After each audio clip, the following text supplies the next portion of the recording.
Bangladesh have 4 factories. 3 factories is Sydney, another factory is New Zealand. আমাদের বর্তমানে প্রায় 4টা ফ্যাক্টরি বাংলাদেশে হয়ে গেছে।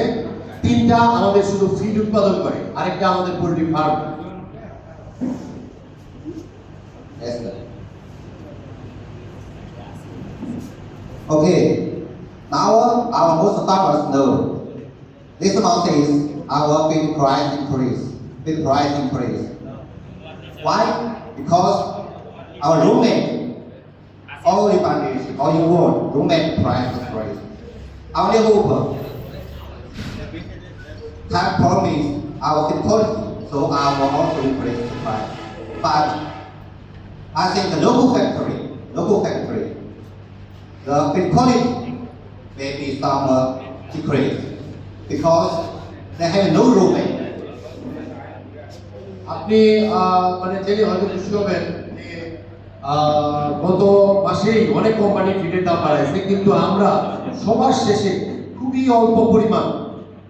অল্প পরিমাণ একদম, আপনারা হয়তো যদি বিভিন্ন কোম্পানির প্রাইস লিস্ট অ্যানালাইসিস করেন তাহলে দেখতে পাবেন খুবই অল্প পরিমাণে, মাত্র 3-4 দিন আগে আমরা আমাদের ফিডের দামটা বাড়াইছি।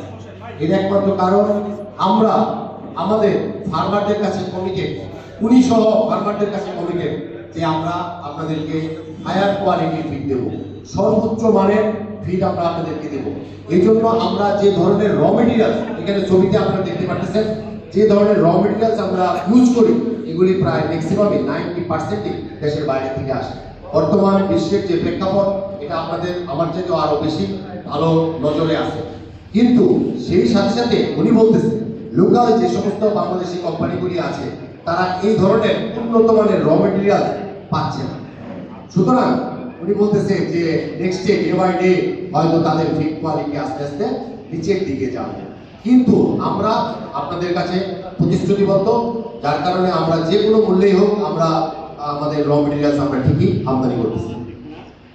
If you want to get good quality, feed quality, you must really get the good rating. Our neighborhood 60 years all use a fish meal, sawmill, rice mill, cooking mill like this. But now local factory maybe no fish mill, no root bridge, no sawmill. উনি বলতেছে যে আমরা যে ধরনের fish meal, র্যাপসিড, soybean oil, যে ছবিটা আপনারা দেখতে পারলেন, এই সয়াবিন অয়েল এগুলি আসলে অনেক লোকাল কোম্পানিগুলি ইউজ করে না, কারণ সবাই এগুলি ইউজ করে না। এই জন্য আমাদের এই র মেটেরিয়ালসগুলি দেশের বাইরে থেকে পুরোপুরি আনতে হয়।